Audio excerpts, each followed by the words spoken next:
Thank you, Dr. Kao. As Dr. Kao said, I was once a student here, and in my graduate studies, I too had to attend these lectures just as you.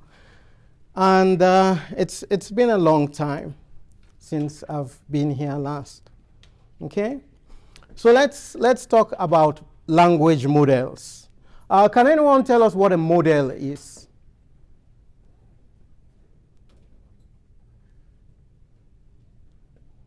It's like a programmable or computational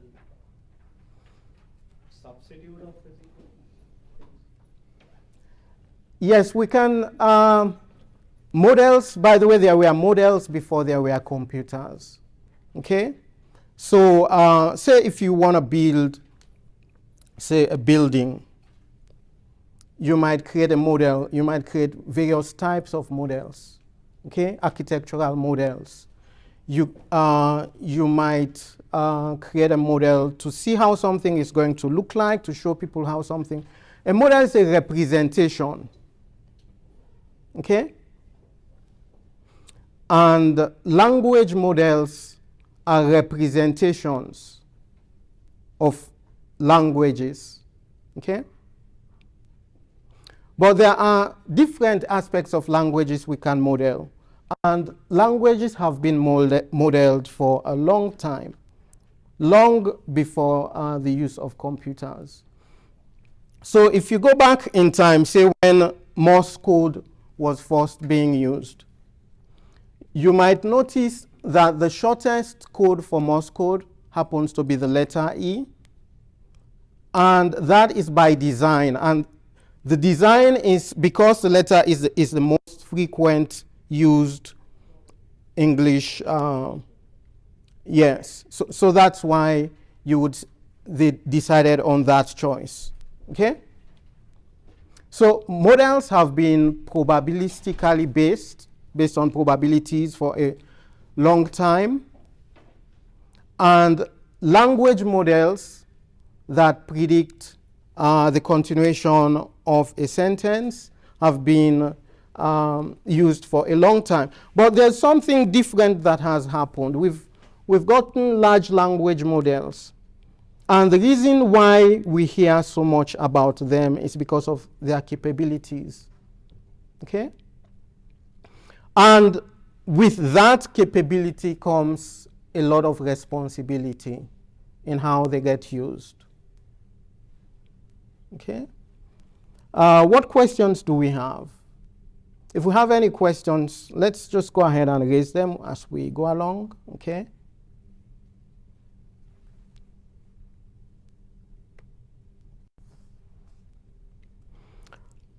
So we're going to talk about language models.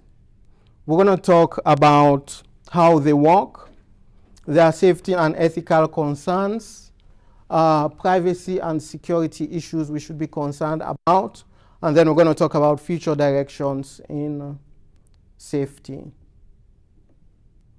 And then we're going to quickly go through a list of 10 vulnerabilities, and that should be it for today's. And then we will have also a short question and answer session at the end. Okay? So large language models are very large deep learning models. And a deep learning model, can anyone tell us what is deep about a deep learning model? The layers are very deep. Yes. The model uses a lot of layers. Okay? And deep learning models are usually based on neural networks. So we have several layers of neural networks that do our computation. Okay? They are pre-trained on vast amounts of data. So whatever can be digitized can be used to train a large language model. The whole of Wikipedia, books that have been digitized. So there is a massive amount of information that are being used to train these large language models. The underlying architecture is the transformer architecture that is based on networks, and it's got an encoder and a decoder. And what makes them so capable is their self-attention abilities. Okay? Now, there are various benefits we get from using large language models. I am pretty sure we have used some of them before. Okay? For instance, ChatGPT. But what we see now is that they are being included in lots and lots of software products. For instance, in your integrated development environment, if say you're using Visual Studio or Visual Studio Code, then you can use GitHub Copilot. Okay? Has any of us used GitHub Copilot? Yes. Okay? And what does it do? It gives us suggestions, coding suggestions, auto-completion. Okay? So that is one of its use cases. Another use case is content generation. So if, say, I want to write some poetry, I could go to a large language model and say, write me some poetry about Toledo. And it will do that based on its training. And then it can summarize information. I could copy, say, a bunch of text and pass it to the LLM, and it can give me a summary if I ask for it. Okay? It can translate from language to language, both human languages as well as computer languages. For instance, if I have some code that's in Java and I want the same code expressed in Python, I could give the code to ChatGPT. Okay? We can also use it for information retrieval. Now, if you were to open a modern version of, say, the Edge browser, and you were to do a search, chances are it might bring up a sidebar wherein it stitches various information it gets from various web pages to give you a coherent answer based on that search. Okay? Now, let me... most of us must have noticed this icon, this Copilot icon in Windows, as well as in, let's see.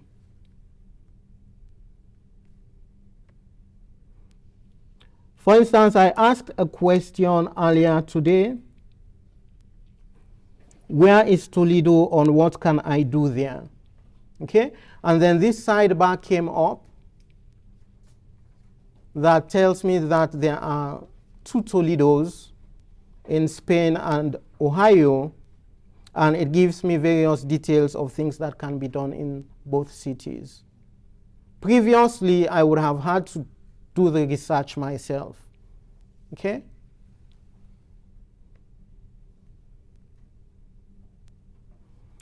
So, obviously, large language models are very useful.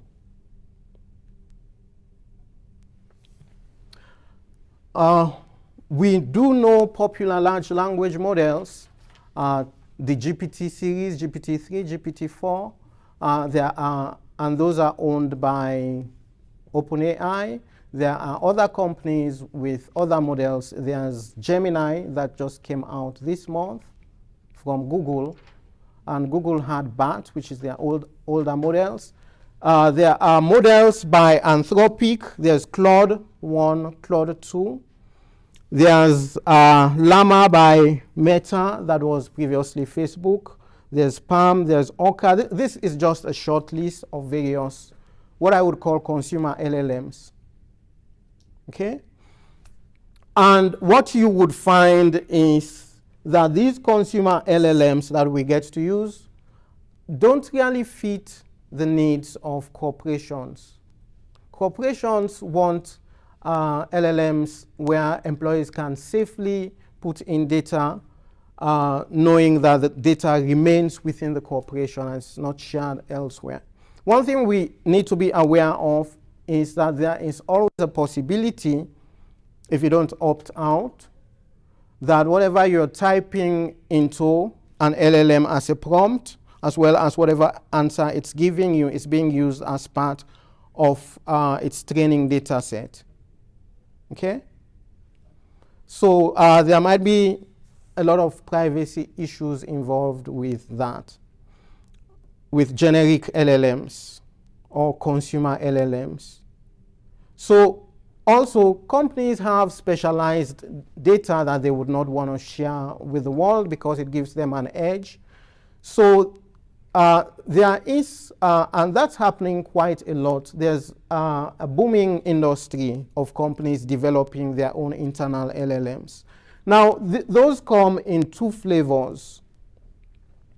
Apart from consumer LLMs that we all have access to, companies have in-house internal LLMs for their employees, and they might also develop LLMs that are customer-facing for their customers because they meet different business needs. Okay? What questions do we have? Yes? In case of generative AI, there is a problem like hallucination. Mm-hmm. In case of health science or something, like in case of disease name, if I ask it in the LLM, but it carries it something different. So how can we overcome this problem? And the second question is, ChatGPT don't have any open source LLM, and we have to give our data to feed in their LLM, like GPT 3.5 Turbo or GPT 4. So how can we be sure that our company data or private data is not leaking there, or in the next version it's not trained there, so that someone else's from our like competitive company get the data? Great questions. And the first one was, or let me answer the second one, and then you can repeat the first one, okay? Your second question was, how can we be sure that our data is not leaking when we use it on ChatGPT? Well, the short answer is we can't be sure, okay? But these companies have a reputation to maintain. So what happens is they've actually taken steps wherein data that you send is encrypted while it's traveling from your computer to the LLM, as well as while it is at rest on their side. If, say, you were using, say, GitHub Copilot for coding, and you have a business license, they give you the guarantee that they will not use your data for training. Okay? Yes. If you don't, then you have to specifically opt out. There's a button in the settings in Copilot which allows you to opt out of them using your data for training. So you have to be aware of that. Companies have privacy policies, and that would show you what they have put in place. But if you don't go out of your way, and if you're not paying for something, let's say you're using ChatGPT, you're using, say, Claude, you make an account, you use the system, they need, for one thing, they do need training data. They want to know how well their LLM is responding, and they want to make sure that their next version is going to perform better. Okay? So there's always a chance that they will be using your data. Yes, your first question was on hallucination.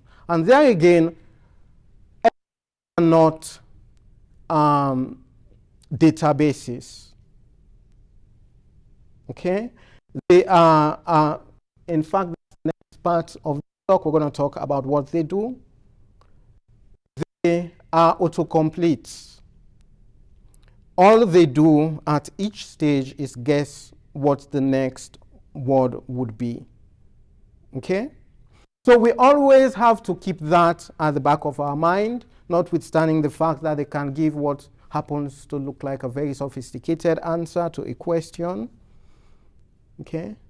So they don't have data to rely on. They only have probabilities.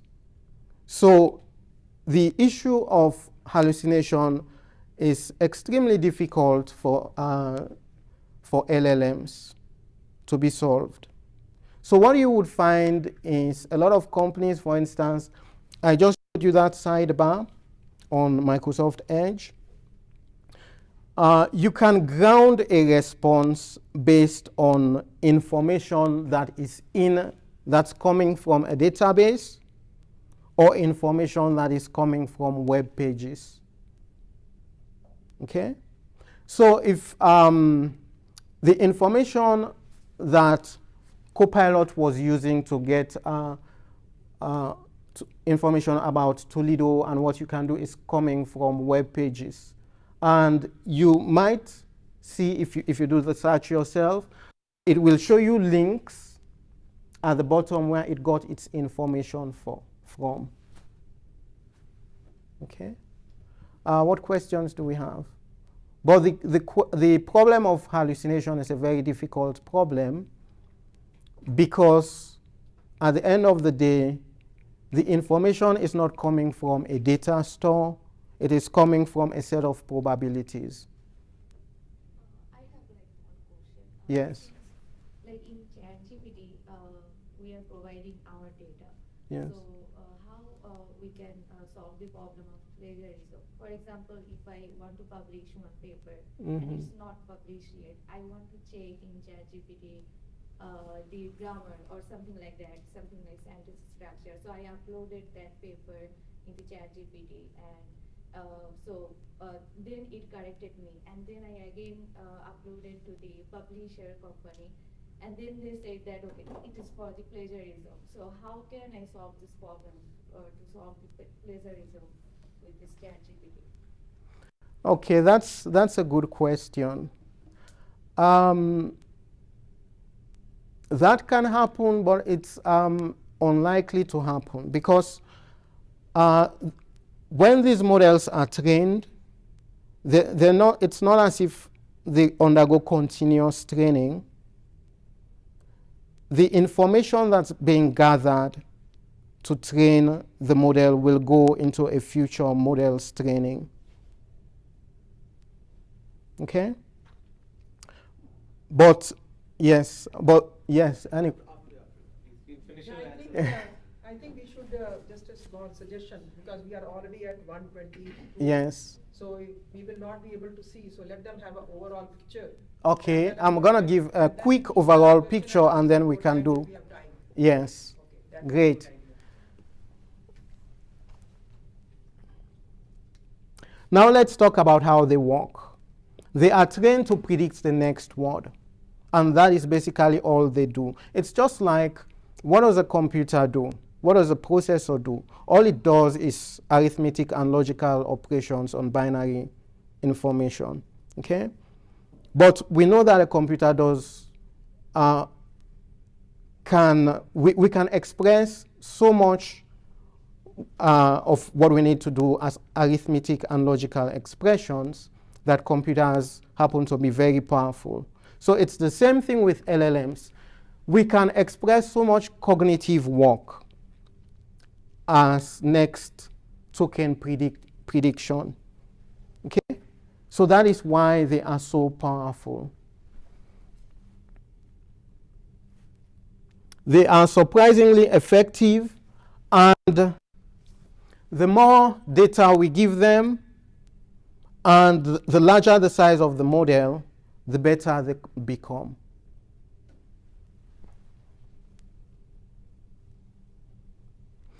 This is the architecture. This, I would say, is the seminal paper. It came out in 2017, and it describes the architecture. And what this paper allowed was it showed an architecture that could be trained in parallel using huge volumes of data, and it introduced self-attention. okay, which is wherein the model is able to determine what context is important and updates that context, and that improves its learning. Computers only work with numeric values. So what happens is when you type in, say, a statement, it gets broken down into token, and each token is represented as an embedding, which is a dense vector. In the 2017 paper, the vector length was 512. Most modern, I'd say all modern LLMs use vector embedding in the thousands of, the number of columns is in the thousands, okay? Then positional encoding is added, and then we get to train an attention module. Okay, you can refer to that paper to go through the details of how the training is done, and we can talk more about this after I go through the safety and ethical considerations. Now, things we have to care about: data bias and toxicity, privacy and security risks, and potential for misinformation and abuse. Now, why do we have to care about data bias? These models are taking a lot of information from a lot of places. Not all of the information is vetted. Some of the information might be biased, and these models are being used to make decisions. So if, say, let's say you worked as part of the human resources in a company, and you get some applications from various people, and you say, you give that information to who will be the candidates, say, a doctor, okay? Because the information that is out there might have represented more males than females as doctors, the model might assume that males make better doctors. Okay, there might be a preference for males. So we have to be careful about that. Now, with the human evaluation, an additional part of the training of the model is instruction following training, where it's called reinforcement learning with human feedback, where the model is asked certain questions several times, and then the output is ranked, and the high-ranked outputs are fed to a reward model that is used to update the model so that the model is able to answer questions well. So that takes any bias that those humans might have on what constitutes a good answer to a certain question. There are various ways of mitigating those biases, one of which is data curation, making sure that you get a diverse set of data into your LLM, and you make sure that it's well curated. We're going to talk a bit more about that as we go forward, because people know that LLMs are going through the web collecting data. So there's people could put data in the web, okay, data poisoning that they know would be taken by an LLM and would be made part of its data set. And then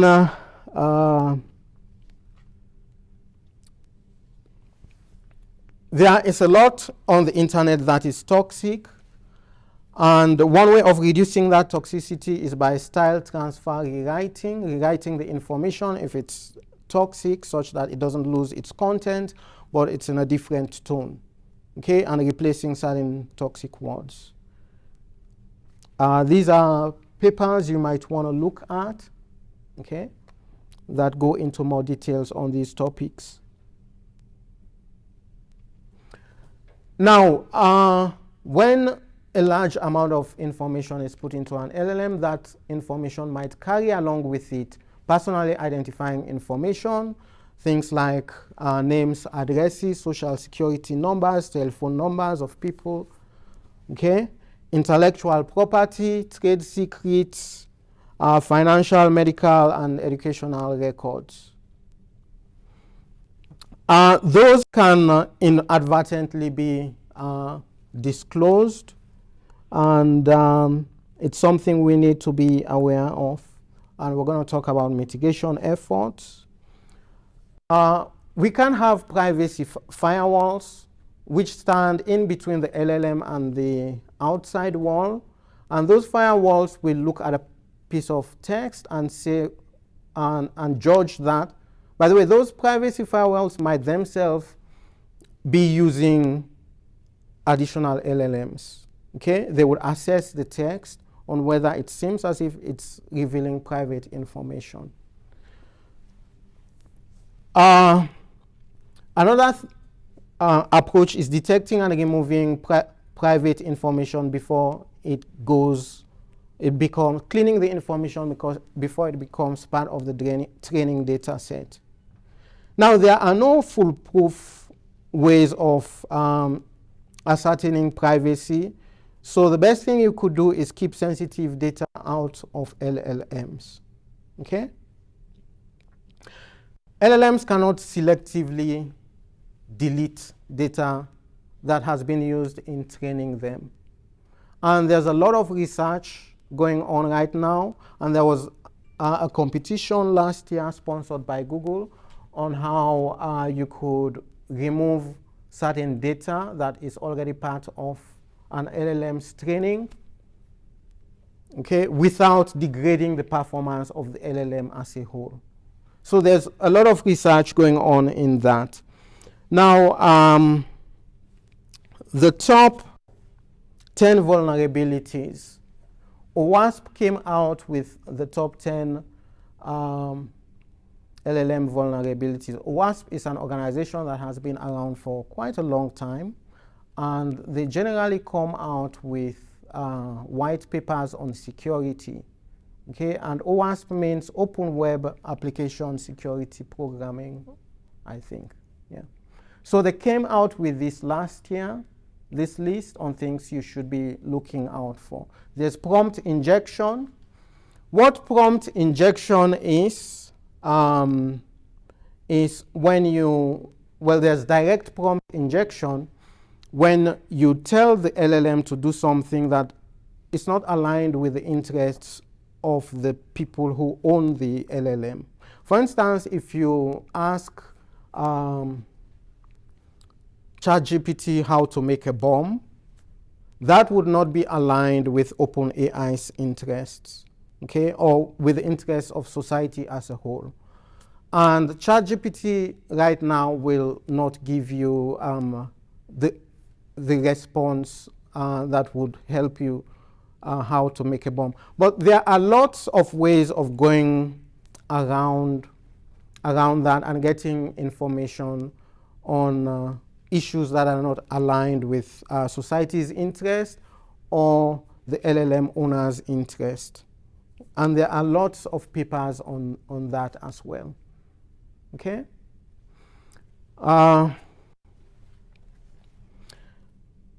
By the way, we're going to talk about how to mitigate these various vulnerabilities later. Okay?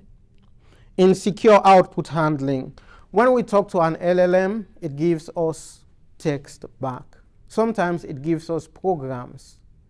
And sometimes these LLMs can be integrated with other systems such that it can be made to output commands to other systems. So we have to be aware of that because we could ask an LLM to run a command that it's not supposed to run. Okay? Training data poisoning. An example would be, since we know, let's say we run a shoe store or we manufacture a certain brand of shoes. We know that LLMs or the people who train them crawl the web for information. Okay? We could have a document on our web page that says our particular brand of shoe is the best for whatever. And we could say it with a lot of frequency, such that if our page is visited, then we increase the probability that if someone were to ask for a particular shoe for a particular condition, that our shoe gets recommended. Okay? So we are, in effect, we're trying to make sure that we bias the LLM to a particular response. Okay? So that is data poisoning.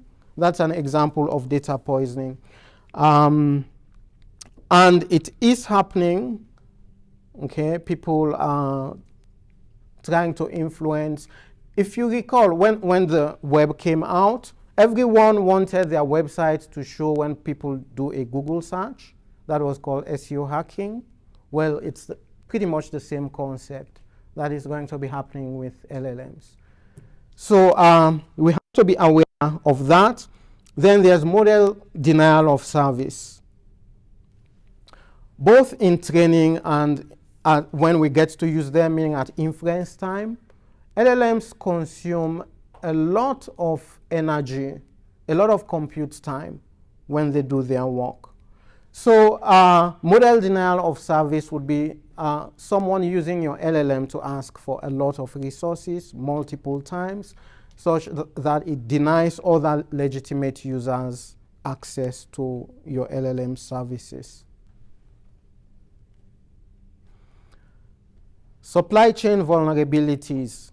We have to be aware of where our data is coming from, where our models are coming from. Now, a lot of companies don't create their LLMs from scratch.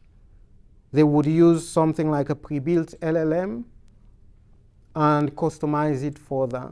So we want to make sure that we don't have a rogue LLM that has been fed certain instructions. Okay? So we want to know about the provenance of the models we get to customize. There are, I wouldn't call them stores. Well, yeah, we could call them stores, where you could access, like Hugging Face. If you go to huggingface.com, you get access to various LLMs you can download and use, and anyone can upload an LLM there. So you have to be sure about what you're downloading. Okay? There's sensitive information disclosure, which we have talked about, and insecure plugin design. LLMs exist in an ecosystem. The way we use LLMs now is we type a message and then it gets to respond. But there are going to be use cases where LLMs talk with plugins, and that is happening more and more. Wherein you could have an LLM, say, summarize your email for you. So that means it has to have access to your email. You could have an LLM, say, book flights on your behalf. So it has to have access to things like your bank account. So insecure plugin design would be, we have so many companies, and this is new. You know, the integration, we're just finding out what the problems are.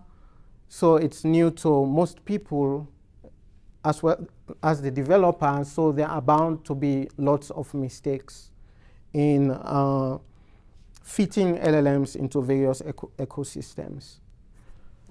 There's excessive agency. Generally, especially if something is sensitive or something could go wrong, you don't want an LLM to do something on your behalf. You want some amount of human agency involved. Okay? Over-reliance. There's the issue of misinformation, miscommunication, legal issues, security vulnerabilities, inappropriate content generation. Okay? And there's also over-reliance of students. Because if you have access to something like Copilot, that might actually not have you learn how to program very well if you were, say, in the early stages of learning how to program, because it's pretty much giving you a lot of what you have to learn to be a programmer yourself. It's giving you the answers before you get the chance to learn. And then there's model theft, wherein someone could steal the weights of your model. Now, the reason why we care about model theft is models are very expensive to train. Okay? They use a lot of computing resources to train. They use a lot of human time. The large models, consumer models that we know about, they take something, their training costs in the tens of millions of dollars. Okay? So it's important that their information is safe if whoever the business is doesn't want to release the information that is imbibed in the weights of those models. Now here are some safeguards that are usually put in place. Adversarial prompting to know whether your model is liable to injection attacks. With adversarial prompting, we can see what prompts your model breaks down on and how you can train it further such that it avoids issues with those prompts. We also have privilege control and reducing the access of LLMs to back-end systems. If you have a database, LLMs can write code. So someone from outside could ask your LLM to write and run, say, some SQL code on your database to retrieve information that they should not be privy to, or to delete information. Okay? So LLMs could be used to do things like SQL injection attacks on back-end systems. So we have to make sure that there are adequate controls between LLMs and other business systems. Input validation, sanitization, and monitoring, as well as output sanitization and monitoring. What that means is having some system that examines every prompt that goes into an LLM and see whether that's a question the LLM should answer or whether that's a prompt that is too dangerous to deal with. Also, having systems, firewall systems, that check the output of the LLM, whether that is something to send to the end user or whether not to send that output to the end user. Okay? And also monitoring how heavily is a certain user using the LLM. Is some kind of denial of service attack going on. Okay? We want to add a human to the loop. That might be difficult in certain cases because adding humans to the loop, the whole thing is about automation, and adding humans to the loop reduces automation. But adding humans to the loop is a very good way of making sure something doesn't go catastrophically wrong. Okay? You could have, say, set up an LLM such that it should send an email to someone if certain conditions are not met. Okay? And then for some reason the conditions are not met, but something else happens, and if you were there, you would decide not to send that email. Okay? But the LLM has its instructions and sends the email. So we have to be careful about how much autonomy we give large language models. And then establishing trust boundaries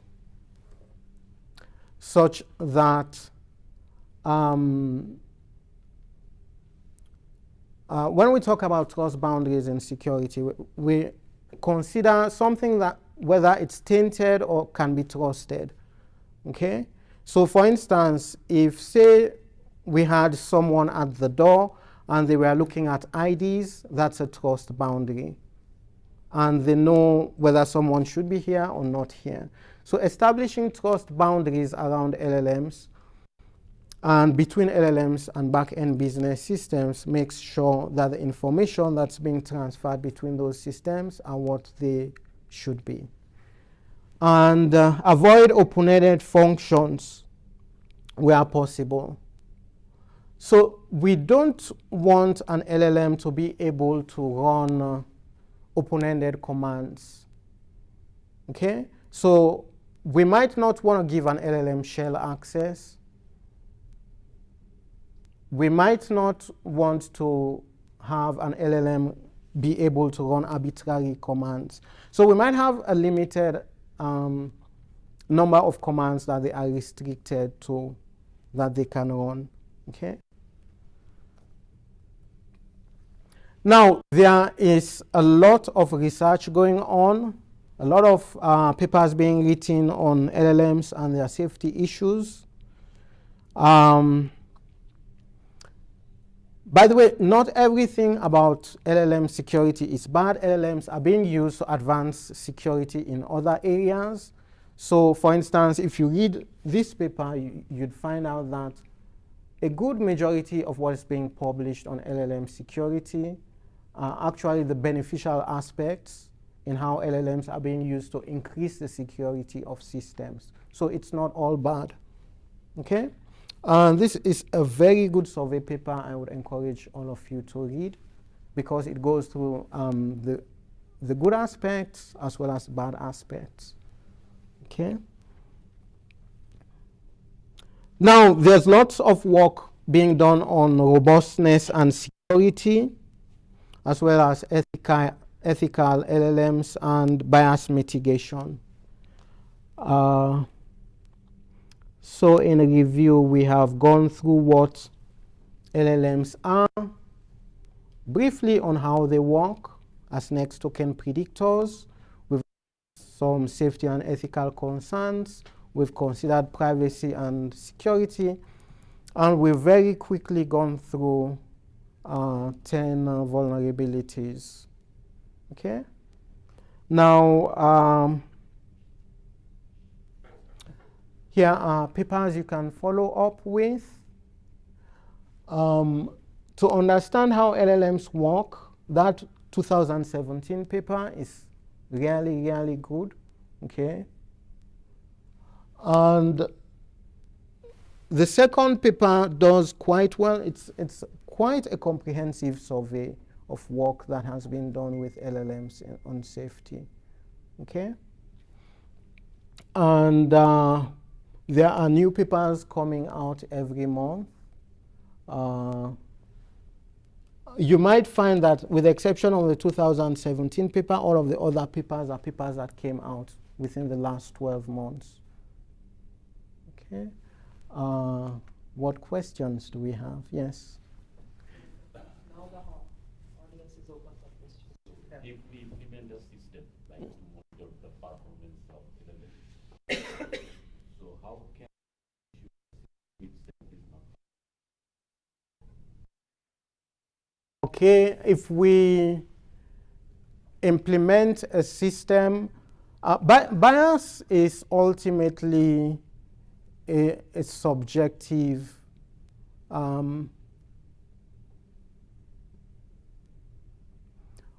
okay, let's talk about bias. There's lots of information on the internet, and chances are if you search for doctors, you're going to find more males than females. So there's that imbalance. Okay? So that imbalance being learned by an LLM, and we know that LLMs deal with statistical representations. They're going to see that as there are more male doctors than female doctors. Okay? Now, that is easily measurable. And one way that is being used to counteract that effect is by augmenting the data such that adding what's it called? There's a specific name for that data. Synthetic data, okay, that boosts the number of female doctors, okay? So that is one way. There's also another paper that talks about using logic. It's from MIT. You might have to Google that, okay? Using logic to detect and defeat bias in LLMs. What questions do we have? So yeah, one of the responses that you were giving, you were saying that they don't instantaneously use the data that you are feeding them. Mhm. There is a spatial drive when they teach the data that you are feeding for the training. But the ones that I have used up till now, they always have this option of deleting the chats that you have had with the LLM. Session. Right. So when we delete those things, does it still holds a place in their database to future model to get trained, or does that completely deletes from their database as well? When you delete your chat session, you can be sure it's deleted on your end. You really can't be sure that it's deleted on their end, okay? The only way you can be sure that they're not using your data for training is if they say that specifically in their privacy. All of these companies have privacy policies. So if they don't explicitly say they don't use your prompt for training purposes, you should just assume that they do. Okay? The unlearning problem we just discussed earlier. So in that kind of competition, did anybody win? Yes, someone did win. If you can see the leaderboard if you go to Kaggle. You should see the leaderboard on who the winner is. Yeah. Interestingly, it was an individual. Many groups. There were many groups competing. Yeah. Mm-hmm. What questions? You had two questions earlier. Yes. I have another one. Yes. So can we make it like explainable to make the large language models more safe? Can you let it explain how does it come to this conclusion or this kind of stuff? Yeah, that is a good idea. Okay. Asking it how it came to The reasoning behind it. the reasoning. Yes. Work is being done on that. What I see right now as being done practically is grounding the model in data from databases that show where the information came from. Okay? So yes, we could make it show us something about its logic in coming to a certain conclusion, but I don't think that solves the issue of hallucination. Okay? May I ask one question? Yes. So the question is, like, nowadays, these new topics are coming up. IEEE transactional fuzzy system is having a special issue. Mhm. Fuzzy logic in deep learning. Yes. Okay. So my question was not like he's saying how we can integrate, So this fuzzy logic, and what are the options? Since you are familiar with fuzzy logic, so that's why Yes. I'm asking you. So fuzzy logic and deep neural network, Mhm. deep learning. How can we integrate, and where is the room for it and whatnot, that kind of thing. Yeah, that ties in with your previous question on explainability. Yeah, Because from there I remember that. yeah, fuzzy logic models tend to be very explainable in terms of how they come to their decision.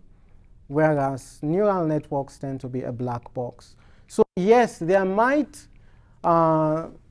it does warrant some putting some amount of thought into how we could, say, develop a fuzzy logic model in concert with an LLM. Now, I think is it TSK models that use neural networks? It's been a long time since I learned fuzzy logic. But I do know that there's a specific fuzzy logic, there are fuzzy logic models that do use neural networks. As yes, there are neurofuzzy models. Okay, so yes, that might, I think a lot of thought can be put into that and how they can enhance making models, deep learning models, explainable. Ashish is trying to do something. Can you talk about yours? Yeah, we are trying to implement the rule-based fuzzy system Mm-hmm. for the GPTs. Yeah. We are just starting, so just looking at the things we can do on this topic.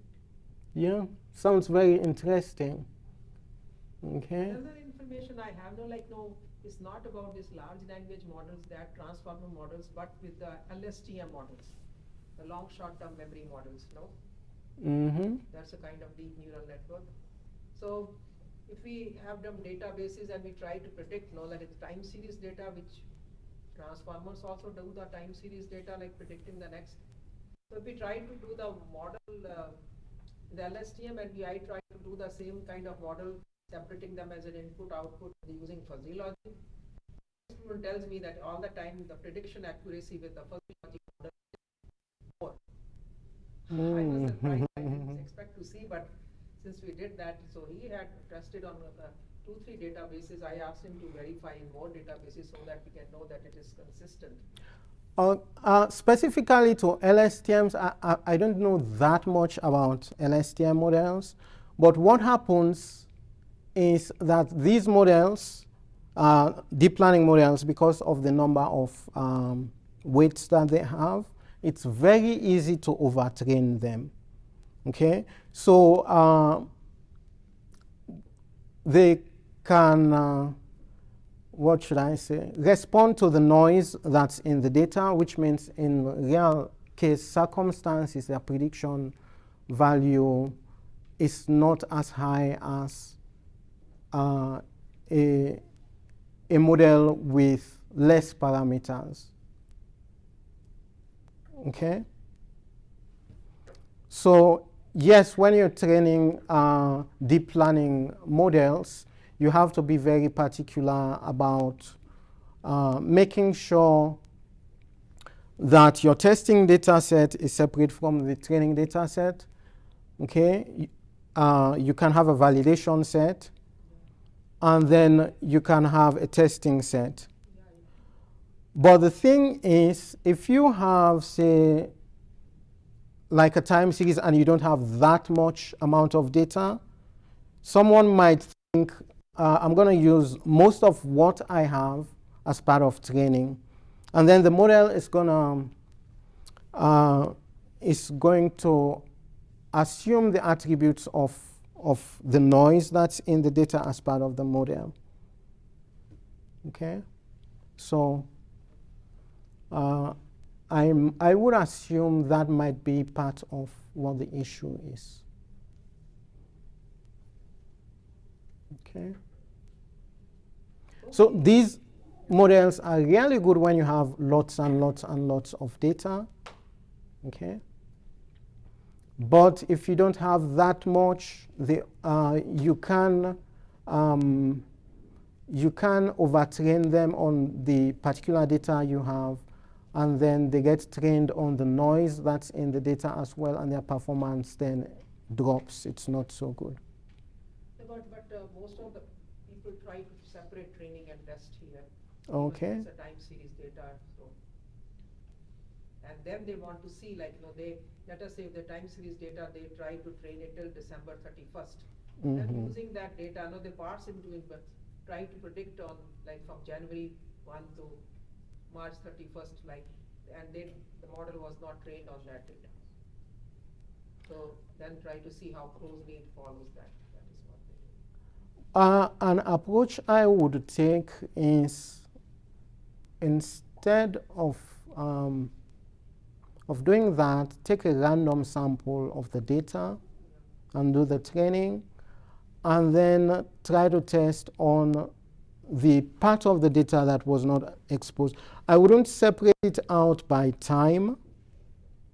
Because if you are in sequence, you are predicting the next word or whatever the next thing. Yes. Then that has to be sequence, isn't it? Like Ye- the past 5, how they predict 6. Then the past Auto, yes, auto-regressive. And if you train the past 7, how they predicting the 8th. Yes. So that is no sequence training, like the time series, like how much is your window size that you can control. Yeah. Whether you want to take the last 3 or last 6 or last 10 or last 20 to predict what. I was thinking in those terms. Yeah. Okay, any other questions? So it was very lively talk, very current topic, I guess.